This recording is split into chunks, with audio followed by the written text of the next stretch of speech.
at the news I heard. But I learned a lot from Conrad about what really happened. Yeah. In the exercise, I found 21, not 31. Why is that? I don't know. It does happen sometimes. You said or 30, 21. Yeah, I know.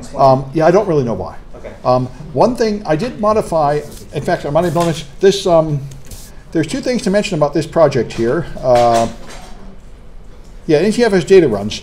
There's two things that happen here, a few things. One, I did modify this. You ought to refresh your browser if you haven't done it yet. But for one thing, the machines already have the second hard disk, which I didn't know. Yeah.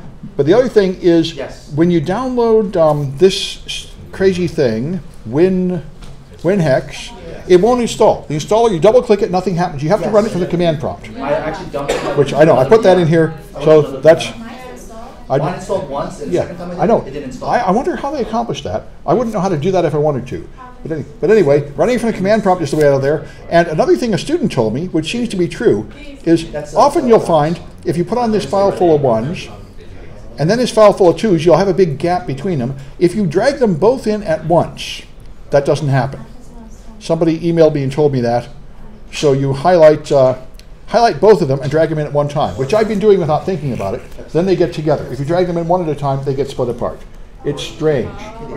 But when I extended the file, it used to be, when I did it a long time ago, that the extra ones will appear right below there, but now they're like 2,000 blocks past. So Microsoft uses the disk in a very strange way. It does not put the things in order, even when the sectors are unused. It's very strange. Yeah. Also, in your directions for file number 1, yeah, you say copy all the ones, yeah, and then paste it 5 times. Yeah. If you put it in addition to the first time, that's 6 times. Sure. 6 kilobytes. I just did it 5 times. It doesn't matter if you did 5 or 6. Override it, or? Sure, that's what I did, but it doesn't matter if you didn't. We just want to have a few more blocks after. It doesn't really matter how many blocks you have. Okay. Anyway. You said that there is some like yellow button. We were looking together. Yeah, it's right here. Yeah. Yeah. Cloud browser. Directory browser. It's a directory browser. That's how you turn it on and off. It's also, it's right there. Right there, yeah. Oh, yeah. Okay. All right. Anyway. We couldn't find it. Okay, but this is a good tool to know about, and you can see how things go on the disk. And one thing is, it's not intuitive at all. It doesn't just put them in order like it ought to. It makes a random decision to move them way down here. And it's because a lot of the disk is used for overhead. And in fact, a whole lot more of the disk is used now for overhead than was when I did it a couple of years ago, and I don't know why. My old pictures, I got like 80 or 90 megabytes available from a 100 megabyte disk, and now I only get 70, which is mighty strange since I'm using the same version of Windows and the same virtual machine. But there are a lot of baffling things going on disks. There's a whole society at DEF CON of the experts at disk forensics that know why all this stuff happens, and they give interesting talks about really what's going on a disk. Disks are very complicated. Yes, yeah. It is. And when was this written, this tool? Just wondering. WinHex has been around forever in different versions, yeah. 80s? It's really very powerful. Oh, I think a long time. It's been a forensic tool for a long time. Okay. And like I say, when the science of computer forensics first started, the only tool available was Norton Disk Editor. And it was basically HXD. That was it. You could just look at the disk in hex, and that's it, and then figure out what you got. Yeah. What's the difference between this and HXD, which was used in the previous lab? HXD just does this. It doesn't do any of this other stuff, like find the clusters. Or it doesn't give you the directory part or anything. It just lets you see this raw stuff on the disk. So if I were to find something in this and thought it was interesting, I might verify it with HXD. But this has this helpful stuff up here. And it has when would you use, what did you say? When would you use HXD? HXD I usually use as a second tool to confirm something, because I trust it more, because it's very simple. All right, anyway, but the thing I wanted you to get out of this mostly is how to fix NTFS volumes. Because there used to be a lot of people that fixed FAT volumes, but FAT is over, except for floppies. And NTFSs have this strange structure that is good for you to go through, where you walk through the steps. Let me find the data section here. Someplace down here you have these steps to walk through it. There, that's what I wanted. Here's the MFT record table. You have these blocks that start with one of these code numbers, and then it has a link. So this is block type 10, and it's 60 long, so you highlight 6 rows of this, and then you have a block 30 that's 70 long, and that's a good thing to get used to. Why is it 6 lines and not actual, that's 16 bytes per line? Why is that not 16 byte by 16? Because these are all hexadecimal. So when you see, it tells you it's 60, that means 6 times 16. Oh, that's all. It's all hexadecimal. Okay. So this is 6 times 16, which is 6 rows, and that you count down to here, and the next one is type 30 for 70 rows, and then 1, 2, 3, 4, 5, 6, 7, type 80 for 4.5 rows, because 8 is half of 16, and so you go.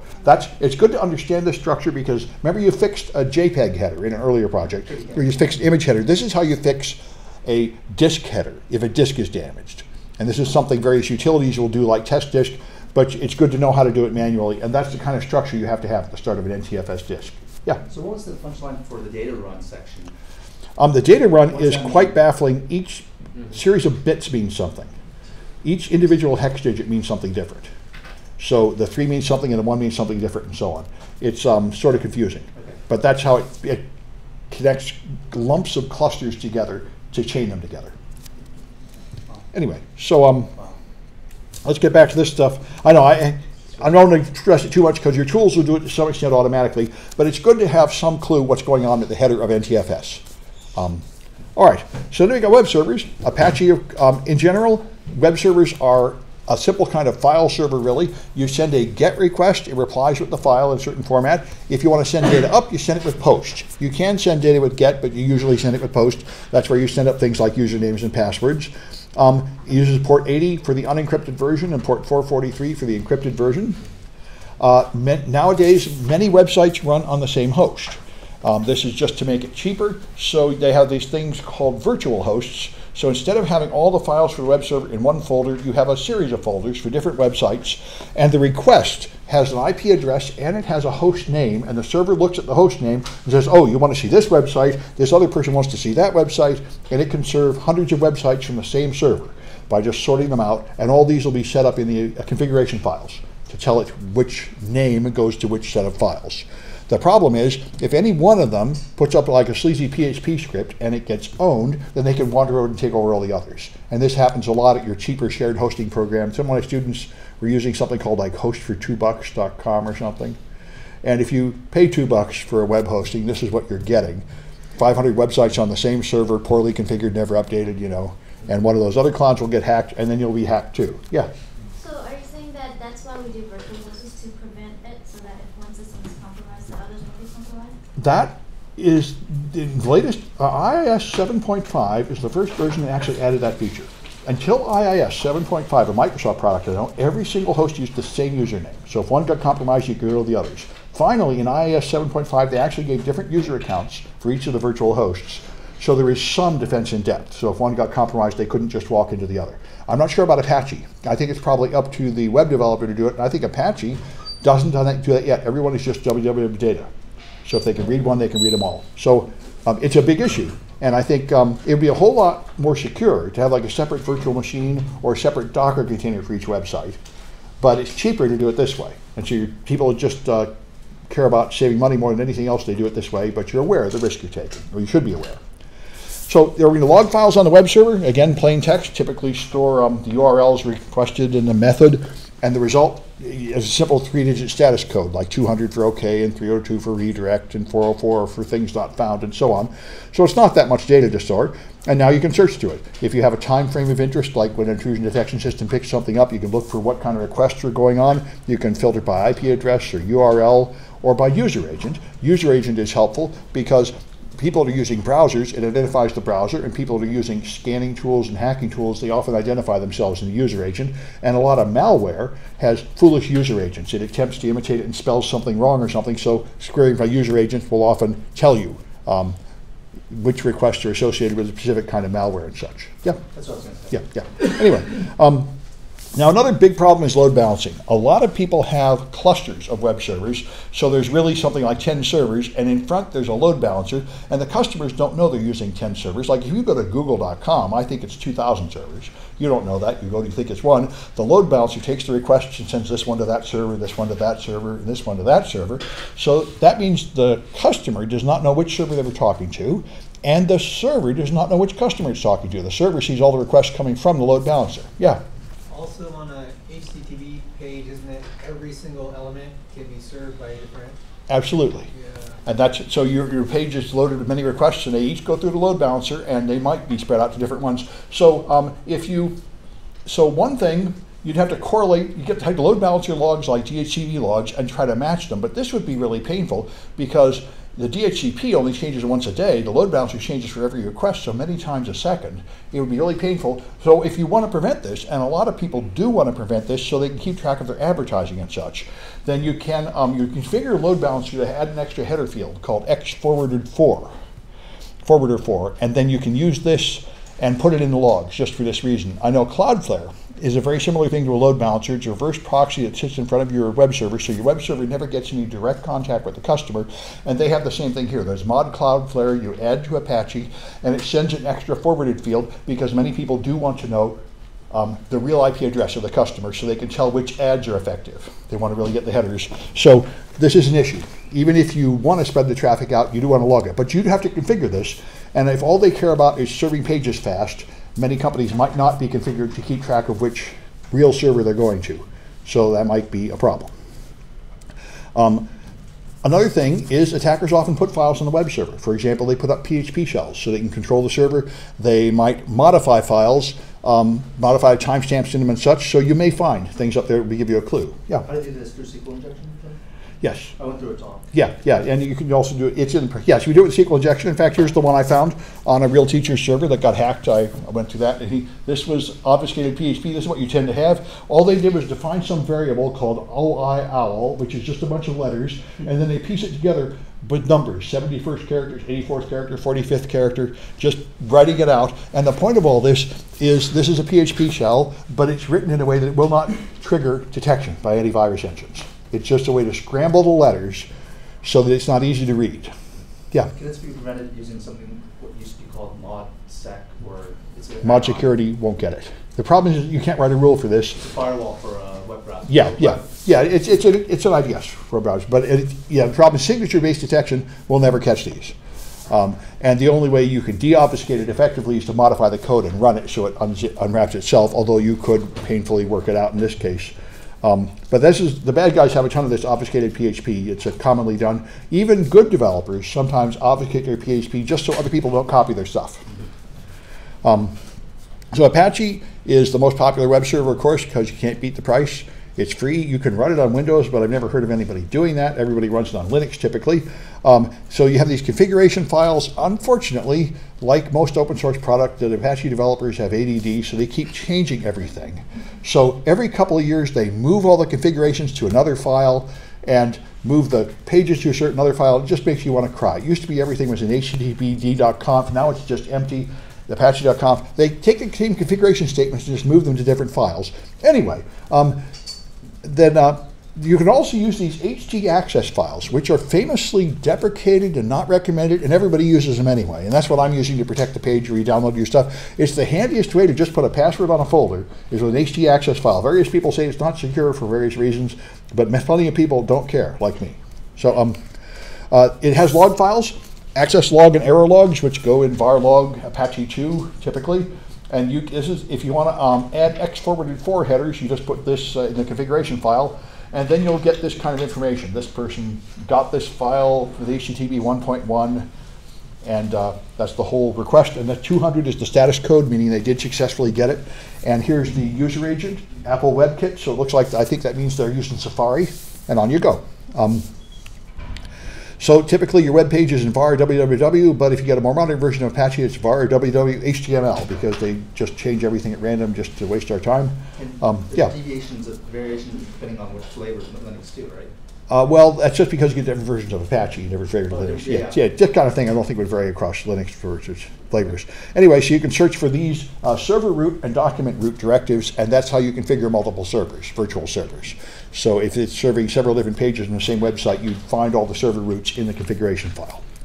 And the document root is this file where they actually live on the disk. IIS is Microsoft's version.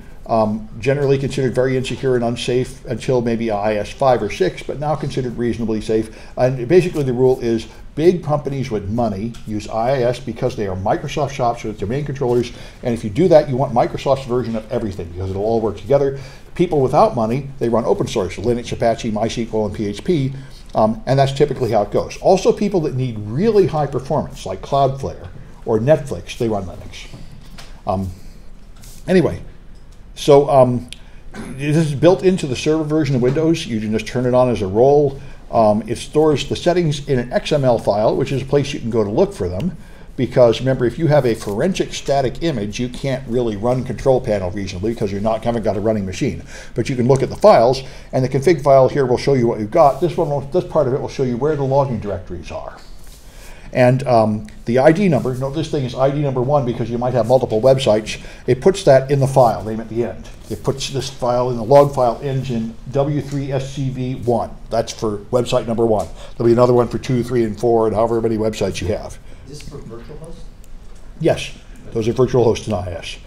And so it has the year, month, date in it, just run together like 140220. And you can use advanced logging to catch things like that X forwarded for header. And one thing about Microsoft products, which is typically not true of Linux products, is they are all Unicode now. Because Microsoft is an international operating system, it supports all commercially important languages, which is like 150 with Arabic and Chinese and Japanese, and so you can't just have 1 byte per character. Sometimes you need as many as 3 bytes per character. And so UTF-8 is the encoding scheme where you can vary the number of bytes in a character. So you can have, so it can handle Japanese and English and every other commercially viable language. So here's a Microsoft log file. It has a few comment lines at the top that tell you what's going on. The 4th one is probably most important to us. That defines the fields. And here's a record of one person seeing a web page. The date, the time, the source IP, the URI, and then later on the destination IP and the status. Here's the status 405, so you didn't get this page. It was administratively forbidden. But all the information is there. When one line, they've replaced the IP addresses with X because this is from somebody's real log. But that's the game, the kind of information you get. What's that? Uploading some information too? Yes, this is a post, yeah. They posted something and they were administratively forbidden from doing that with 405. So, yes, they tried to post something and it didn't work. 404 is not found. 405, I think, is administratively forbidden. It might be 504, I forget. Anyway. What are those last? The last ones were, after the status comes Win32 status and time taken. So substatus, this is 405 and there's a substatus field, which I'm not sure means anything. This is some kind of Windows internal status, which I bet would correlate to Event Viewer or something. And anyway, there's documentation, extensive documentation on TechNet that'll tell you the details. Yeah? No, I was going to ask you a question about Event Viewer and how you could write a program to correlate information across different hosts and stuff.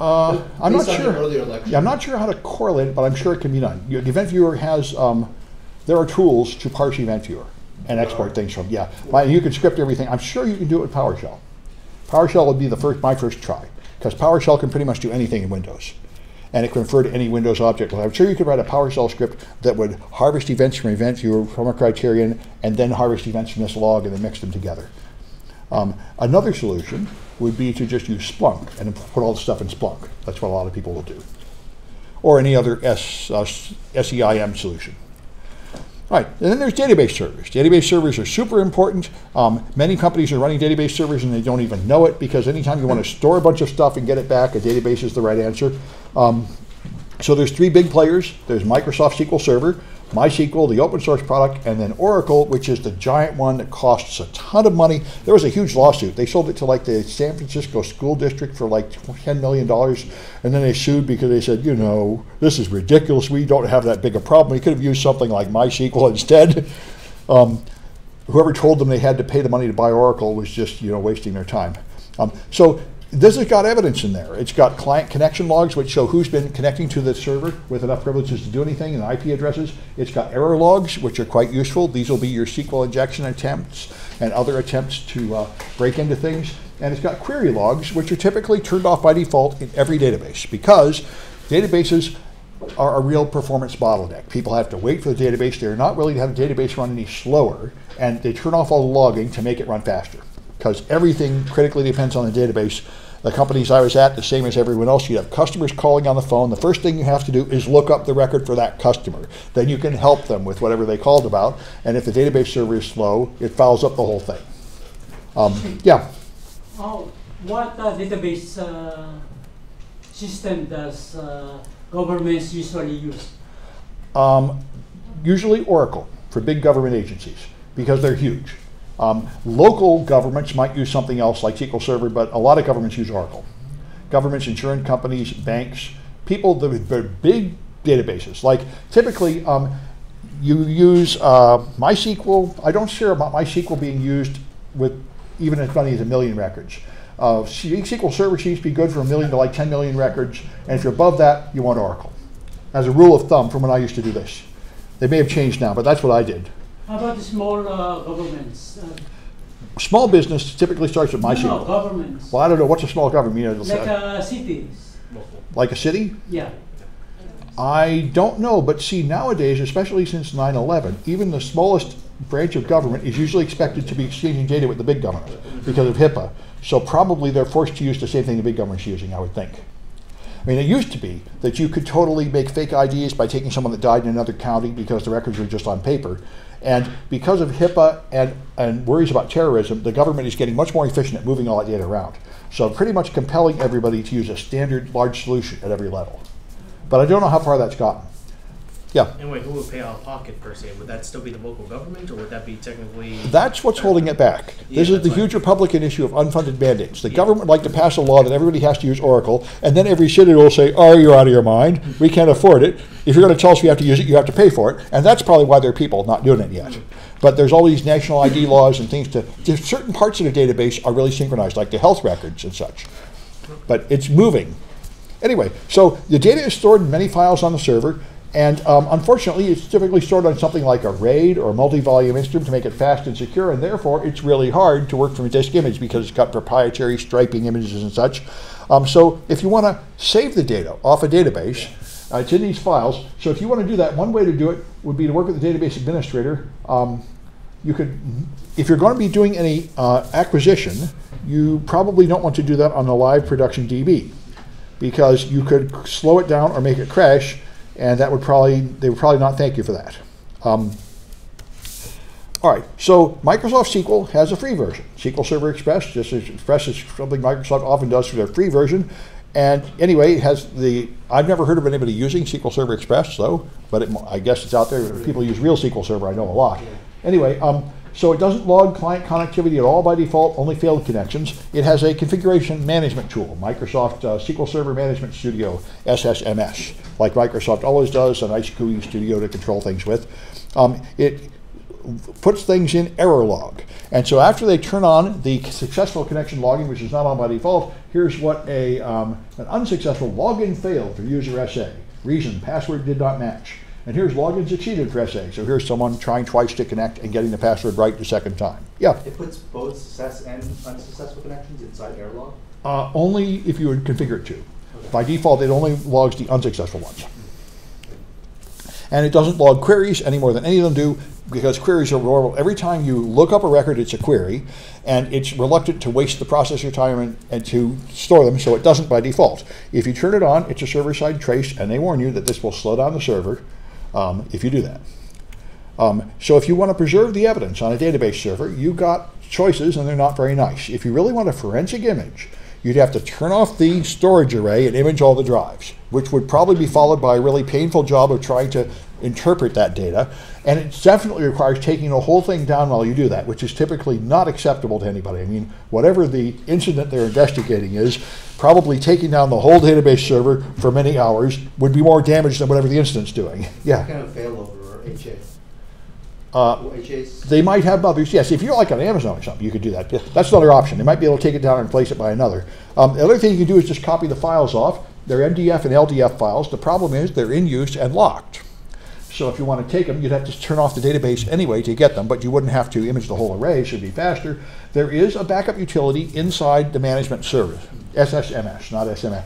They're service management server. So you could just make a backup, but that will change some access times and stuff. It's like a live image. It's a smear. You know, you're getting some data, but it's not at all forensically perfect. However, this is probably what most people would tell you to do unless your incident you're investigating is super important. That way you really don't have to do anything much to harm the server while you're getting your backup.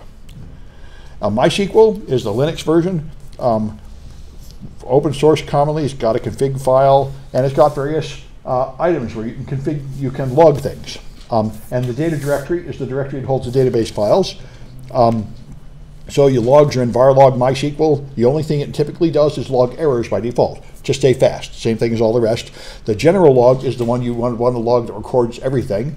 And again, you can turn it on, but it will slow down the server. So it's something you would do only for a targeted period of time for a test. So here's an example of the general log.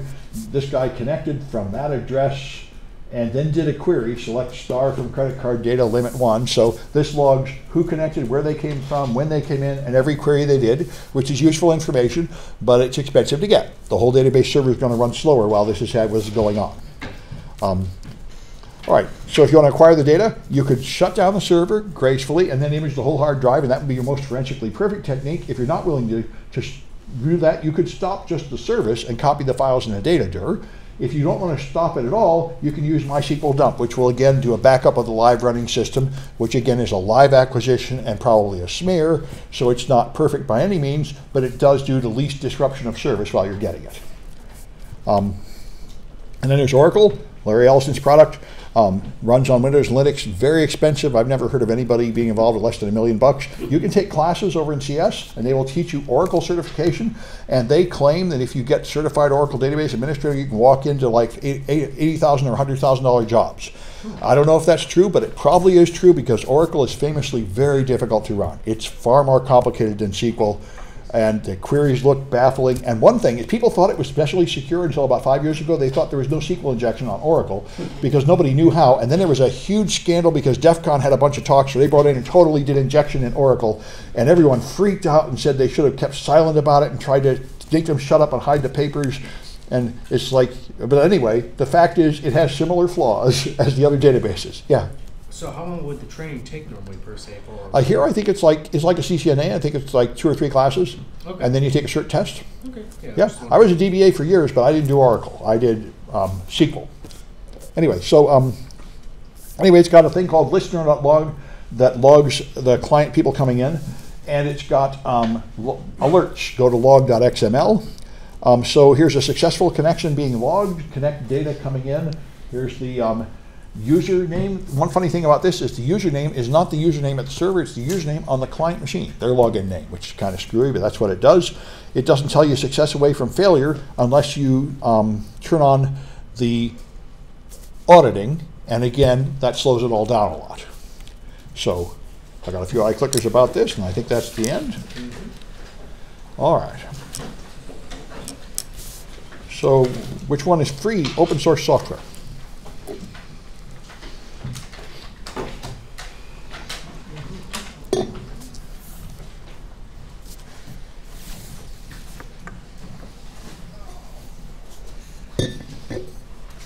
It looks like I can quit at 25.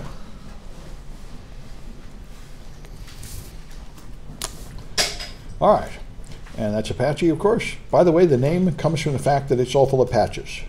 And it's a joke. Everything in Linux is always a joke, an inside joke, and that's the joke there. It's got nothing to do with the Indians, but they thought it sounded pretty clever. Yeah, it was made out of a bunch of things that kept getting patched. And by the way, that's what Nginx, which is the up and growing web server, is Apache optimized for speed by throwing away 90% of it. It's much, much more efficient because Apache is pretty big and bloated like Windows. There's a lot of features that nobody ever uses. Anyway, all right. So which one conceals client IP addresses? Which is, of course, a problem for us.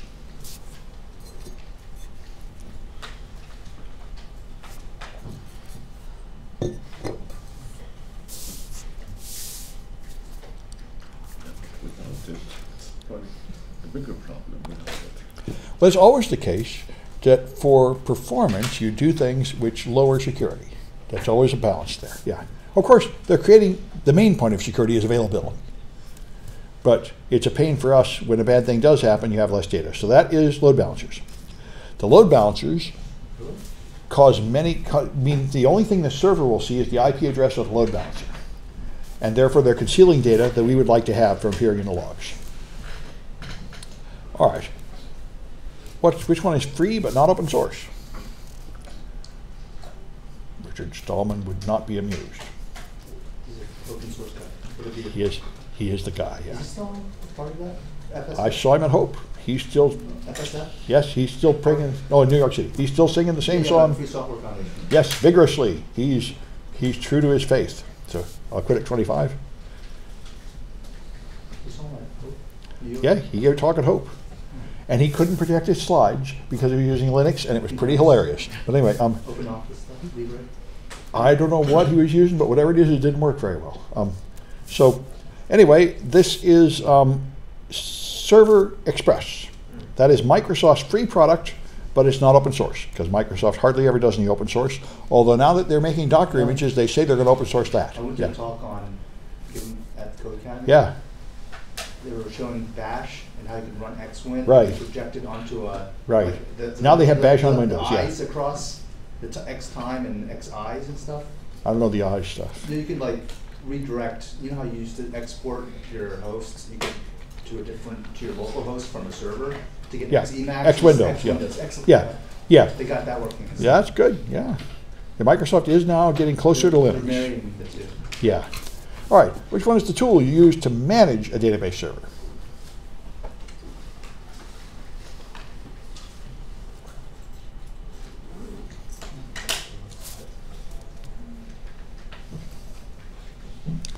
I'll quit at 25.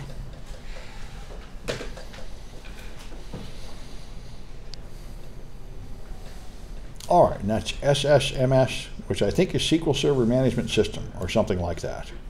All right. Does it exist? What's that? People use that thing? I don't know. I never managed SQL Server. I used There's some. Microsoft Office database, Access.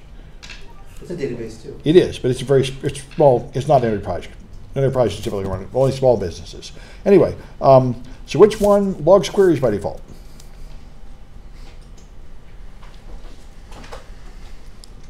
This is the last question. It is. And then pizza after? No. Feel free. You can totally have pizza after. Yeah. Knock yourself out. Anyway, I'll code at 25. But as far as I know, Duffy is not providing pizza. All right, so all right, and none of them do it. It's too expensive. They're all trying to run fast. This is anything with Cisco routers. If you take the Cisco classes, they'll tell you can turn on logging, but it cuts down performance, so it's never on by default. All right, so let's see who got the most right. Oh, I'll stop the recording. That's probably not necessary to record. And it's 121, chapter 10b.